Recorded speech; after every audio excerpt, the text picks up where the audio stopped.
নমস্কাৰ স্বাগতম জনাইছোঁ ইউটিউব চেনেল নিৰুৎপল চলিয়ালৈ। আজি মই বৰ্তমান মোৰ বেঙেনাৰ খেতিত আছোঁ আৰু মোৰ বন্ধু কল্যাণজ্যোতি কোঁৱৰ আহি আমাৰ ঘৰত উপস্থিত হ'ল। একচুৱেলি কল্যাণৰ সকলোৱে গমেই পায় আৱাহন থিয়েটাৰত আছে এইবাৰ মুখ্য চৰিত্ৰত। আৰু বন্ধু আমাৰ ঘোঁৰাবন্ধাত আছিল ন? ঘোঁৰাবন্ধাত থিয়েটাৰ আছিল। আমাৰ কথা বতৰা হ'ল, মই ক'লোঁ নতুন বছৰটো আমাৰ তাতে আৰম্ভ হওক। তাৰপিছত গোটেইখিনি আহিল, হীৰক আহিল, মন আহিল, তাৰপিছত কল্যাণৰ লগত ভাইটি এজন আহিছে। চবেই লগ হৈ কালি ৰাতি আমি খানা চানা খালোঁ। সেইটো মোৰ ট্ৰেভেল জিন্দগী যাব। আৰু এইটোত মানে মই দেখুৱাইছোঁ যে ধৰক মই এইটোত বৰ বেছি এইকেইদিন এক্টিভ নাই, সেইকাৰণে খেতি বাতি কিবা কিবি কৰিলোঁ। এতিয়া বন্ধু বেঙেনা লগাইছোঁ এইফালে, তাৰপিছত এইফালে সৰিয়হ। এইটো অকল মই নহয় দেই, দেউতা আৰু মই দুয়ো লগ হৈ। এইফালে সৰিয়হ আমি বেহাৰ বুলিও কওঁ, এইফালে আলু, তাৰপিছত এইফালে পানীলাও আছে, কিবা কিবিকৈ খাবৰ কাৰণে অলপ খেতি লগাইছোঁ আৰু। বাকী থিয়েটাৰ জাৰ্ণিটো কেনেকুৱা গৈছে অকণমান কোৱা। থিয়েটাৰ খুব ধুনীয়া চলি আছে এতিয়া। মাজতে আমি সকলোৱে গম পাইছিলোঁ আমাৰ প্ৰাণৰ শিল্পীগৰাকী আমাৰ মাজৰ পৰা চিৰবিদায় লোৱাৰ পাছত অকণমান সকলোৰে মনবোৰ বেয়া হৈছিল ন? এতিয়া আকৌ লাহে লাহে সকলোবোৰ নৰ্মেল হৈছে, চলি আছে। তো কালি আমাৰ ঘোঁৰাবন্ধাত আছিল বিদায় নিশা। শ্ব' কৰি তোমাৰ আমন্ত্ৰণ মৰ্মে আহি উপস্থিত হ'লোহি। ৰাতিটো বিদায় দিলোঁ 2025 বৰ্ষটো।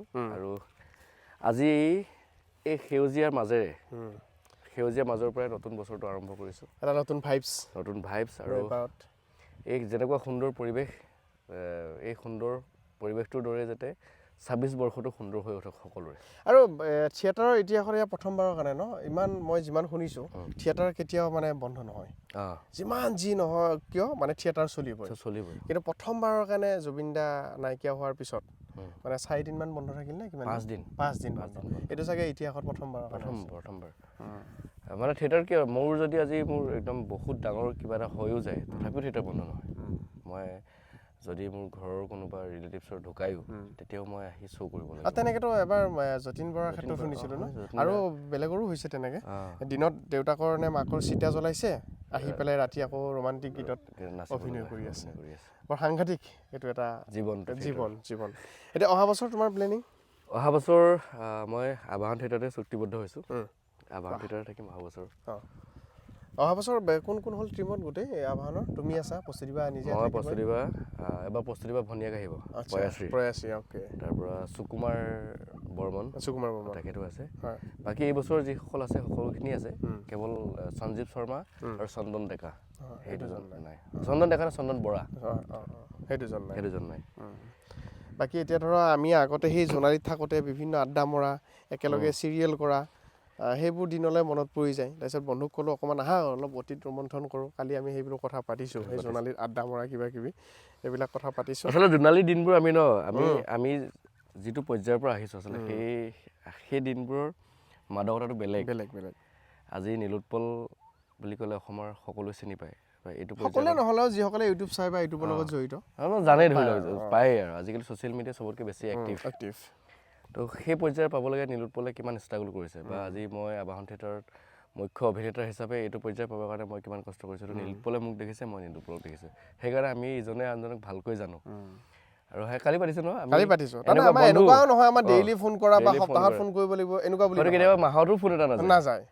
কিন্তু যেতিয়াই কথা লগ পাওঁ কিন্তু তেতিয়াই আমাৰ সেই আন্তৰিকতাটো সদায় থাকে। আৰু সেইটো আচলতে বন্ধুত্ব, কাৰণ আমি বুজি পাওঁ ইজনে সিজনৰ কষ্ট।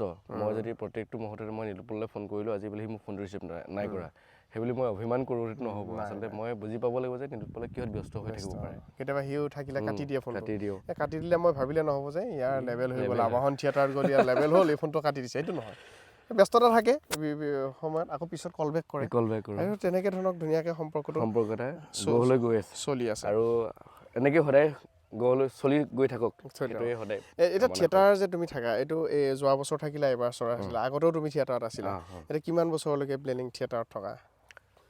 থিয়েটাৰ মই প্ৰথম যেতিয়া আহিছিলোঁ, হেঙুলত আছিলোঁ যে, তেতিয়া মই ভাবিছিলোঁ এবছৰে থাকিম। তাৰপাছত যেতিয়া আমাৰ মানে হেৰিবোৰ লাহে লাহে গম পোৱা হৈছোঁ যে থিয়েটাৰত এতিয়া থাকিম যিমান দিনলৈকে ৰাইজে বিচাৰি থাকে, আৰু যিমান দিনলৈকে কৰিব পৰা হৈ থাকোঁ, ভগৱানে সুস্থ কৰি ৰাখে, তেতিয়ালৈকে থাকিমেই আৰু। তাৰ মাজে মাজে চিৰিয়েল বা কোনোবা বছৰ গেপো হ'ব পাৰে, চিৰিয়েল ভাল কিবা চিনেমা বা চিৰিয়েল অফাৰ আহিলে তেতিয়া থাকিলে। এইটো চিৰিয়েলটোৰ কাৰণে একচুৱেলি থিয়েটাৰটো গেপ কৰা নহয়, খুব কমেই হয়। চিনেমা দিনৰ পৰা ভাল তেনেকুৱা প্ৰজেক্ট হ'লেহে কৰা মানে গেপ কৰা যায়। গেপ কৰা যায় নহ'লে ধৰক থিয়েটাৰত আৰু এবাৰ মানে থিয়েটাৰত মনটো বহি যোৱাৰ পিছত এইটো এটা বেলেগ ফিল এটা আহে থিয়েটাৰৰ মজাটো বেলেগ। থিয়েটাৰত অভিনয় কৰা আৰু চিৰিয়েলত অভিনয় কৰা। এইবাৰ থিয়েটাৰতো অলমষ্ট এতিয়া শেষ হ'বই হ'ল। এতিয়া জানুৱাৰী মাহ, ফেব্ৰুৱাৰী মাৰ্চ মানত শেষ হৈ যায় ন? এপ্ৰিলত শেষ হৈ যায় মানে বহাগ বিহুৰ উৰুকাৰ দিনা শেষ হয়। বহাগ বিহুৰ উৰুকাৰ দিনা শেষ হ'ব। এইবাৰ কি মেমৰি গোটালা তুমি থিয়েটাৰৰ পৰা? ইণ্টাৰেষ্টিং কিবা কমেডি হওক, ট্ৰেজেডি হওক? ইণ্টাৰেষ্টিং বুলি ক'বলৈ এতিয়া কাৰণ যিহেতু মোৰ হাতত 3 মাহ আছেই, এতিয়া গোটেই এইটোৱে যে মোৰ ইণ্টাৰেষ্টিং বুলি ক'ব পৰা হোৱা নাই, হ'লেও এইবাৰ মানে ট্ৰেজেডিহে হৈছে আচলতে। জুবিন দা হেৰি হোৱাৰ পাছত আমি যেতিয়া প্ৰথমবাৰ শ্ব' কৰিছোঁ, তো এনেকুৱা লাগিছে যেন ঘৰৰ কোনোবা এজন ব্যক্তি নাই। নথকাৰ পাছতো আমি কেৱল পইচাৰ কাৰণে বা আমাৰ চুক্তি যি ৰাইজৰ লগত যি চুক্তি কৰা হৈছে, অকল আমাৰ কাৰণে বুলি নহয়, এখন কমিটি আহ্বায়ক কমিটি এখনে থিয়েটাৰখনক লৈ যথেষ্ট প্লেনিং কৰে তেওঁলোকেও। আৰু তেওঁলোকৰ আমি থিয়েটাৰ মানে আহ্বায়ক কমিটি হওক, মালিক পক্ষ বা থিয়েটাৰ আৰ্টিষ্ট সকলো ইজনে সিজনৰ লগত এটা চেইন। আৰু থিয়েটাৰখন নচলিলে মানে কি হয়, মোটামুটি 300টামান পৰিয়াল জড়িত হৈ থাকে ন থিয়েটাৰখনত। একদম পৰোক্ষভাৱেতো 140জন মানুহ জড়িত হৈ থাকে। 40টা পৰিয়াল। তাৰোপৰি যিসকল আহ্বায়ক কমিটিয়ে মাতে, তেওঁলোকৰো ধৰি লওক কোনোবা কমিটি 50জন থাকে, কোনোবা কিবা তেওঁলোকৰো এটা পইচা ইনভেষ্ট কৰিয়েতো থিয়েটাৰখন মাতে, বা কোনোবা এটা অনুষ্ঠানৰ কাৰণে মাতে। তেওঁলোকে এটা প্লেন কৰে যে এইবছৰ আমি থিয়েটাৰখন মাতি যিটো প্ৰফিট হ'ব, সেই প্ৰফিটটোৰে আজি আমাৰ যুৱ সংঘটো আমি ডেভেলপ কৰি লৈ যাম। তো যেতিয়া আমি যদি শ্ব'টো কৰিব নোৱাৰোঁ, আমাৰ যিমান লষ্ট হয়, আহ্বায়ক কমিটিসকলৰো সিমানেই লষ্ট হয়। কাৰণ তেওঁলোকেও টিকেট ৰাইজক বিক্ৰী কৰে, পইচাটো ঘূৰাই দিয়াটো সম্ভৱ নহয়। প্ৰত্যেক ঘৰৰ মানুহে ঘৰে ঘৰে খৰচটো যিহেতু অলৰেডি হৈ যায়, যথেষ্ট খৰচ এটাও আছেতো থিয়েটাৰখন। থিয়েটাৰত থাকিলে এটা মানে বদনাম প্ৰায় ওলাইহি যে আমি দেখিছোঁ আৰু বিভিন্ন কেতিয়াবা ছ'চিয়েল মিডিয়াতো দেখোঁ বা নৰ্মেল আমাৰ টিভি চেনেলতো দেখোঁ, পইচাৰ পাতিৰ ক্ষেত্ৰত কথাবিলাক আহে দেই। অমুক থিয়েটাৰত গৈছিলোঁ, পইচাকেইটা নাপালোঁ, মালিকে মাৰিলে, কিবা মাৰিলে। তুমি আবাহনত যোৱা বছৰো আছিলা, এইবছৰো আছা, তেনেকুৱা কিবা পাইছা নেকি এতিয়ালৈকে? বা তোমাৰ ক্ষেত্ৰত কিবা হৈছে নেকি? আবাহন বুলি নহয়, তোমাৰ থিয়েটাৰৰ এক্সপিৰিয়েঞ্চত কিবা তেনেকুৱা হৈছে নেকি? মোৰ ভগৱানৰ কৃপাত মোৰ তেনেকৈ হোৱা নাই। আৰু এইটো আচলতে থিয়েটাৰৰ এই পইচা হেৰিটো যেতিয়া এখন থিয়েটাৰ ওলাই আহোঁতে আচলতে প্লেন কৰিব লাগে, মই ভাবোঁ আৰু যে আমি ইমান পইচা কমিটি কেনেকুৱা হয়, তুমি এতিয়া থিয়েটাৰ মালিকেতো নিজৰ ঘৰৰ পৰা পইচা নিদিব নোৱাৰে। মালিকজনে পইচা দিব যেতিয়া দৰ্শক আহিব। গতিকে দৰ্শক আহাকৈ মালিকজনেও থিয়েটাৰখন উলিয়াই লৈ আহিব লাগে, নাটক এখন প্ৰিপেয়াৰ কৰিব লাগে।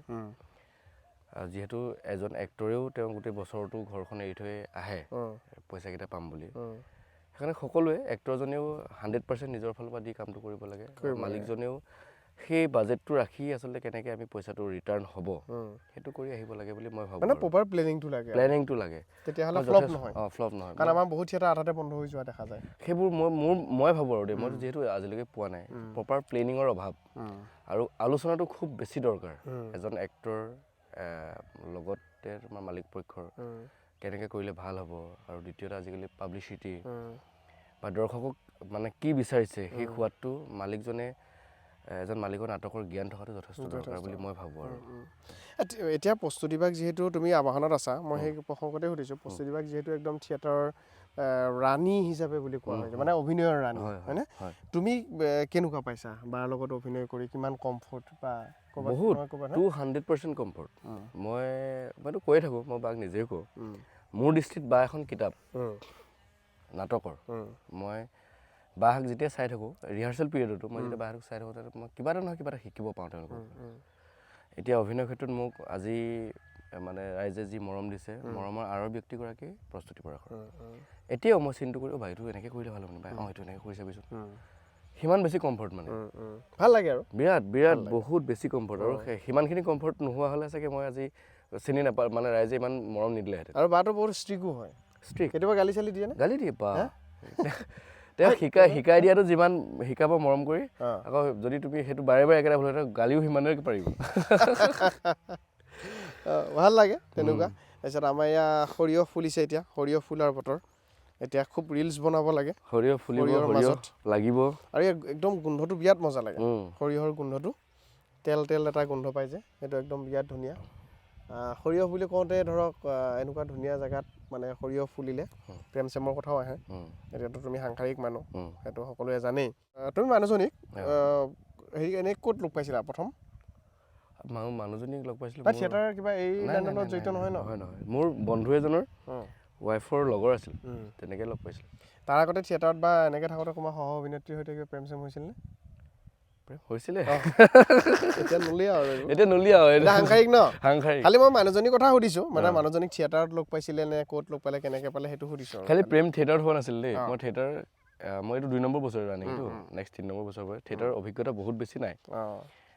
3টা বছৰত বহুত বেছি অভিজ্ঞতা ঘূৰাব পৰা নাই।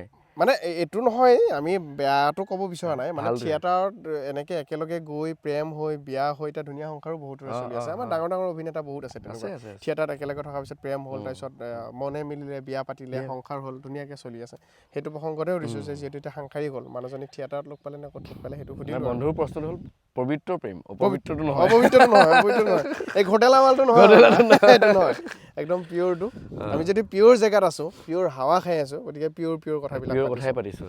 বন্ধুক ভাল লাগিলে আজি আমাৰ ঘৰলৈ আহিলে। তাৰপিছত ময়ো আপোনালোকক অকণমান দেখুৱালোঁ আমাৰ খেতি পথাৰ। বন্ধু ক'লে যে ৰাতিপুৱা খেতি পথাৰত মানে এই ভাল পায় খেতিৰ হেৰিটো মই বৰ ভাল পাওঁ। ফাৰ্মিং, যিকোনো ফাৰ্ম মোৰ বৰ প্ৰিয়। গতিকে বন্ধুৱে যেতিয়া ক'লে, মই বন্ধু ভিডিঅ' চাই থাকোঁতে মই তেতিয়াই ভাবিছোঁ যে যদি যাওঁ মই যাম বন্ধু খেতি চাবলৈ।